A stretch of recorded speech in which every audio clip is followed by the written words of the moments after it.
Subscribe to our channel and press the bell icon to never miss an update.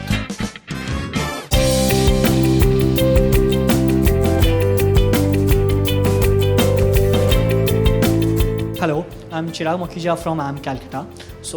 I have two questions. The first question is, when you decide to take the plunge to Euphoric, was there any backup plan, or had you started Euphoric before you left your job, or was it just a plunge that you just took and then you decided to go about it? This is my first question. And my second question is, when you decided to go back to consulting, did you feel like you were behind the other people who had stayed back? And did your startup experience actually add on value to it that made you a better person? In terms of Euphoric, yes. I mean, I was trying to, make my weekends work towards it. So at least get some sort of concept work done, initiate, basic groundwork. But majority of the work happened after I left. In terms of backup plan, yes, back then the organization used to offer a 1 year or a 6-month sabbatical thing. So I had that option, but I never exercised it. So in terms of coming back after the entrepreneurial stint, yes, I did take a step back in terms of career progression, right? And which is fair. I mean, at that point in time, I used to always feel a little hurt that why am I having to start back at the same position or a lower position where I'd left off? Why is my experience not being counted, right? But then those who have stuck around, it's fair to them that they have actually done what was required for that organization, and I have progressed. So and I think one has to make peace with that. In terms of the learning that I came in, I felt that my outlook towards serving clients or evaluating business problems has changed significantly. And I value that. I think my colleagues also value that. So which is why, and especially in consulting, you'll start realizing that you need to have your own point of view, right? You are your own person. You're being paid to have that viewpoint. And I think my past experience has helped me start developing much firmer points of view now. Sir, even I'm not from an IIT or NIT, and probably in my college, McKinsey won't come for placements. But sir, the thing with me is that I have already been working as a consultant in a very small consulting firm for the last couple of years. I have worked with around 30 organizations. I have been appointed GST practitioner by the government of India, and I'm bringing around 4.5 crores of working capital to my clients every month. So is there any way where I can join your organization? So I cannot answer specifically about my organization because this is me in my personal capacity here today. But what I would suggest is if you're very keen about consulting, right, and you've given a brief background about your experience, a lot of the consulting organizations these days are looking at lateral hires and experienced hires. So if your experience is meeting with the kind of work that they are doing, there is an opportunity. Through your network, find people who are in these organizations and connect with them. Don't wait for the campus placement route. Because again, see, when you're doing longer term projects or transformation projects, you need people with specific skill sets. So if your skill set matches that, you should be able to at least get an opportunity. Hello, sir. My name is Mohak Gandhi, and I will be joining IIM Kozhikode.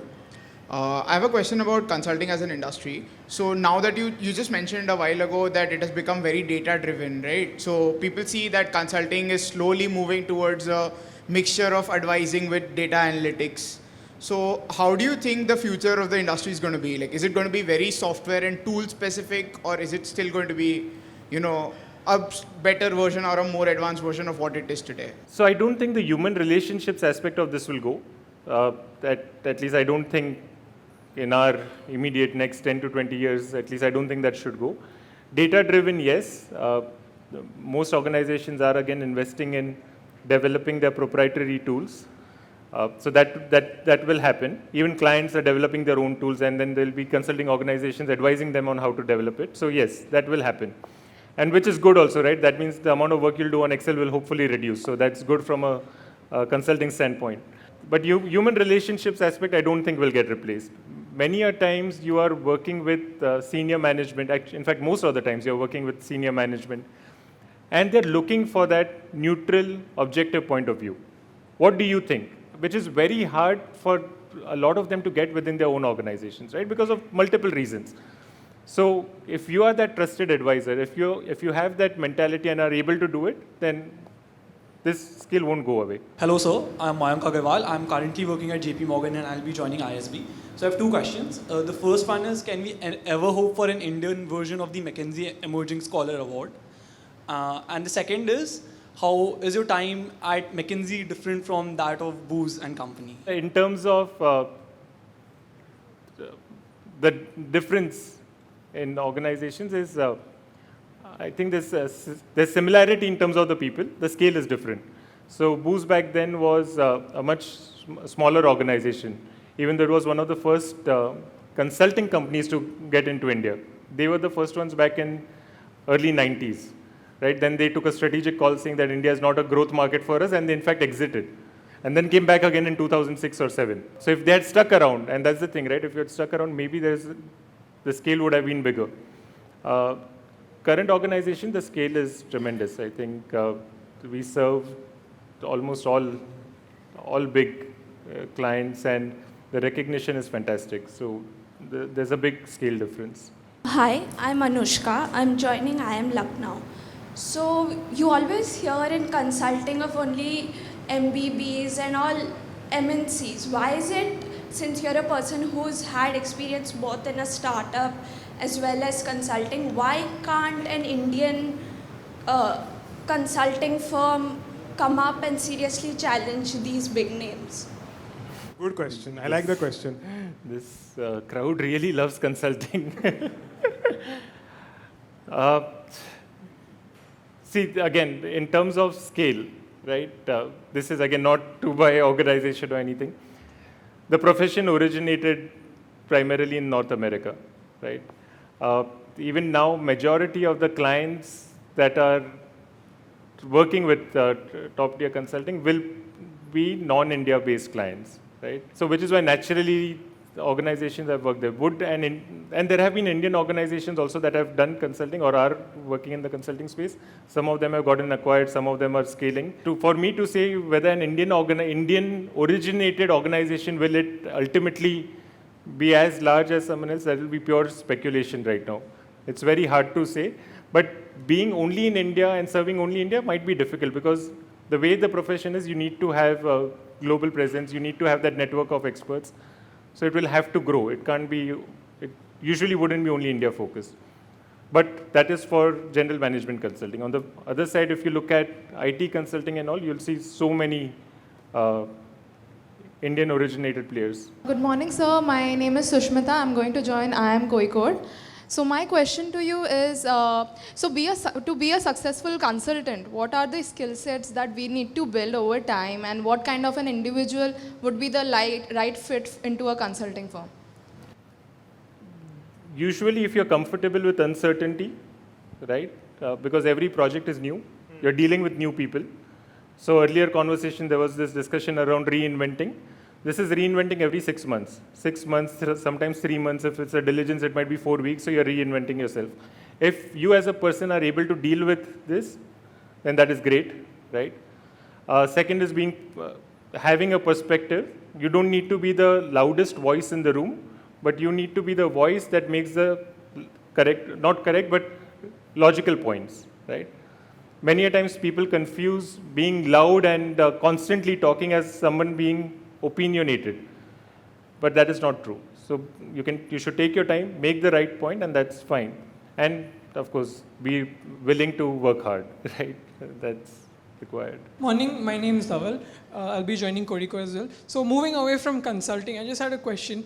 Most of us, all of us in this room are going to pretty elite colleges, and that sort of does send us to, the way we think is also in a bubble of sorts. And then as you were a part of a number of startups, the gap between that bubble and then the reality on the ground, is there a big gap? What was the learning curve there to, we're reading of all these models and things which MNCs would be using, and then I'm sure it's not the same on the ground in reality, especially for a startup in a place like India. So how was the disparity, and how much did you learn from that more than just case presentations in competitions or anything like that? I think reality is very different compared to what one usually reads in books. I think Ankit would be the best person to tell about that. When you do a startup, there is every day is definitely new, and the number of challenges being thrown at you are not something that you'll find a case solution for,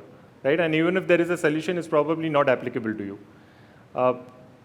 So on-ground reality, when you're doing a startup, it's extremely different. If I go back to Eat Express days, right?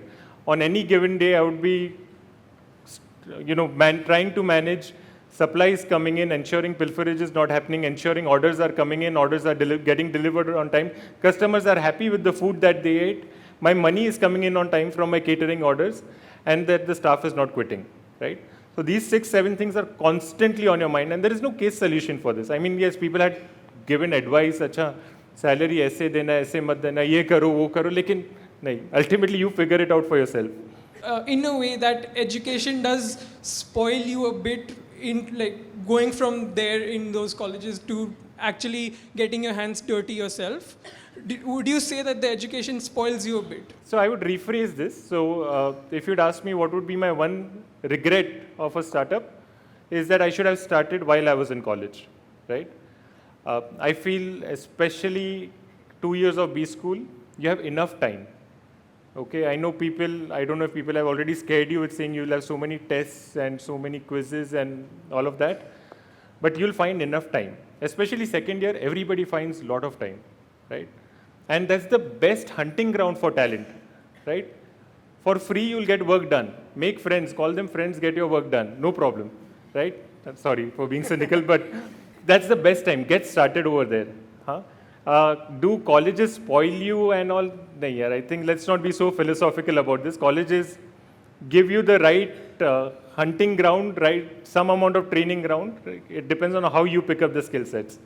If you're a person who's usually shy of talking to people and not comfortable working in a group environment, but want to start up, right? So you see college as a learning experience where you'll be forced to do so many team projects. You'll be forced to drive things. So you'll pick up things over there. So pick up the right elements, that's okay. But on-ground reality is different. So start in college, if you have to. So hi Tejas, I'm Akshay. So I'll be joining IIM Bangalore this year. So my question is, so you joined McKinsey pretty late in your career, I would say. So for fresh college graduates out of B school, how different it is, the process is for them to get into a consulting role?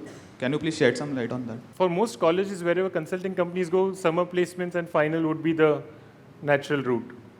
I joined as a lateral hire, as an experienced hire, but that, as I was telling him earlier, right? I mean, it's more selective. There won't necessarily be a standard program that is being taken to a particular college network. No, that is more selective. But easiest route usually is through campus. Hello, sir. I'm Arvind, and I'll be joining IFT Delhi. So I just had one question. I plan to start something of my own in the future, of which I have no idea about right now. So what specialization you think would be the best to do? Or could you give some insight? You've been in consulting and then you had some entrepreneurial background, you went into startups, then came back to consulting. So did it match? If you're not, if there is no idea also that you're working towards right now, then it doesn't matter what you specialize in. And I think, again, on-ground reality is different. If right now, if you were going to a tech college, it would be a different thing, because then you'll need to have focus, saying that you want to do big data, you want to do analytics, you want to do NLP, whatever be the case, right? But as far as B school is concerned, I don't necessarily think a particular specialization will map you to a particular startup idea.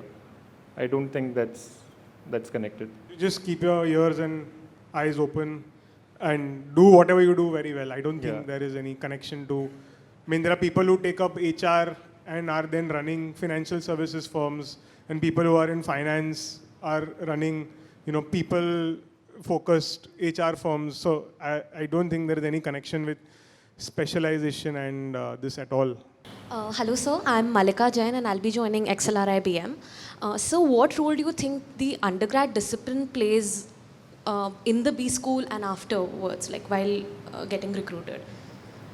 Especially considering that you've been an engineer yourself. Undergrad discipline in terms of getting shortlisted for placements, or in general in life, how does it help in your job? During the time in B school and while getting placed, both. Keeping up with the curriculum, because there's going to be a lot of subjects that you've never even heard of before, never studied before, completely not in touch with finance. So most of these subjects are not that hard, right? And that's the point of the whole concept of the B school, right? I mean, it will be diverse enough in terms of being able to pick up multiple subjects. So I don't think that should be too much of a challenge. Like usual stereotype is if it's engineer, good in maths, will crack a lot of the quant courses. But in my batch, I remember people from commerce background or arts background cracking all exams, right? So I don't think that discipline matters. In terms of your working life also per se, again, minimal correlation unless you're doing a domain job, right? Unless you get one of those jobs, and वो बहुत कम हो जाता है आजकल, मतलब hardly you'll find an engineer doing a hardcore engineering job. They'll go into an engineering firm and do project management, so it won't matter. It's the skills that you pick up around your education plan that matters. Hello, Vineet here. I'll be joining NMIMS. What I wanted to ask is that you joined Booz and Company. After that, you did two of your own, ventures, and then you again joined McKinsey.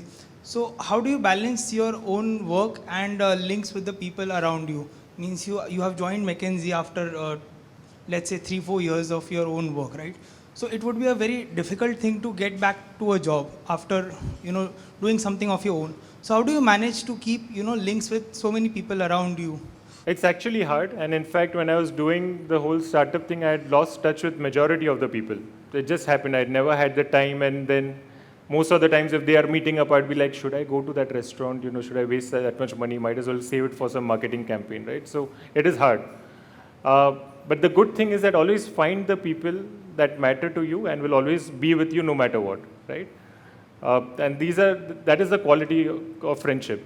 So luckily, in my case, that was there, that is still there. So you don't need to know hundreds of people.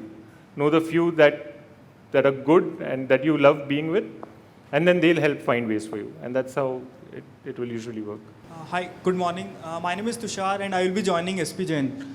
I have two questions, and my first question is towards Ankit. I wanted to ask you, what's the business strategy towards these inside IIM workshops and these events that you organize? Because you're not charging anybody. So what's the business plan to this? And my second question is towards Tejas. We are an NGO. So the second question is towards Tejas about Eat Express. So nowadays Uber is coming up with Cloud Kitchen, and there's Boxit as well. Do you think the preservance that you would have adopted, and if you had sustained your business, it would have worked out during this time? Because Uber is into a lot of business in cloud kitchens in US and other countries as well. Yes, so again, it's the question. So now again, because the whole food tech scene has picked up again, if I had managed to make a decent enough concept with some amount of expansion, yes, I think we would have been good candidates for an acquisition also in that sense. But that's luck here, and that's timing also. At that point in time, I felt this is it. Even now, if you ask me, should I go back and redo it, I don't think I want to. I think I learned enough, but now I don't want to get into that space again, so I'm okay. I'm okay not being in it. Okay. See, we are basically creating a platform for people to interact. The value of our company is connected to the quality of engagement that takes place on our platform. If you like what we give you over the next 2 days, you are likely to be using our platform even more. Our brand will strengthen. So a lot of the offline work that we do is to just help the community. Like, we want you to actually fall in love with us and keep using us as much as possible, online, offline, wherever. Like, once you go on campus, you'll realize that lots and lots of competitions, lots and lots of recruiters that you're going to be dealing with will be using, our platform to reach out to you. For every user of Inside IIM, the community, we want to make things, as free as possible, where they don't need to pay us at all. What we do is we work with employer brands. So a lot of our partners are going to be coming and speaking to you tomorrow. And they use our platform to build their brand as well. So essentially, it's a platform and a community that is then used by big brands to try and make themselves heard amongst the right crowd. Unfortunately, you guys will all become very arrogant now. Now that you've gotten into good B schools, because a lot of people, at least there will be an illusion that you will have that a lot of people are chasing you for some time. So yeah, I think it's. We are just trying to facilitate that interaction. See, eventually we want to figure out a way where you can choose your career in the best possible manner, and through these interactions that are taking place. See, because when you actually go on campus, typically a company will have maybe 20 minutes to half an hour to spend with you.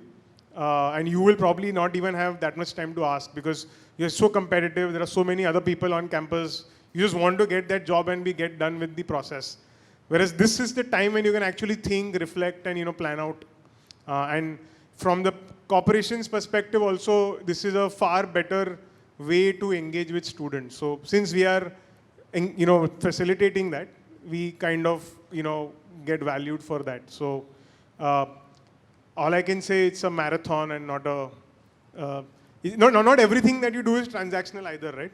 For example, the goal that my team has today here is that when you go back home today or when you go back home tomorrow, you will go and speak to at least 5 people and say that, you know what, I spent 2 days here and it was really worth my time. And that helps us eventually because that will help build our brand. There will be more people who will want to associate with us and automatically that will lead to revenues.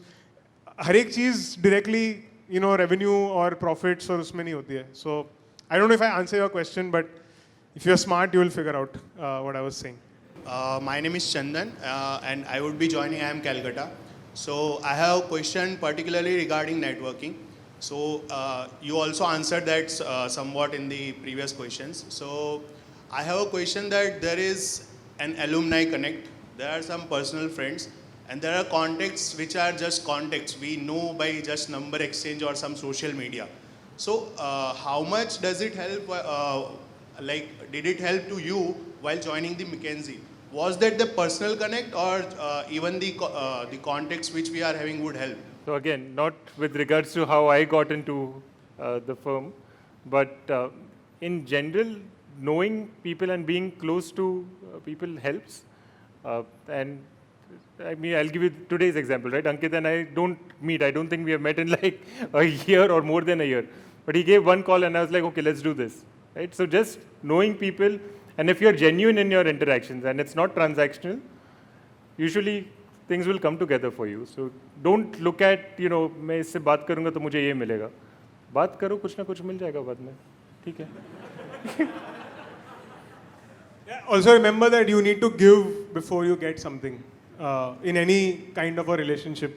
Unfortunately, a lot of people, when you go for parties or when you will go on your, in a first campus party also, a lot of people will approach you, keeping certain agenda in mind.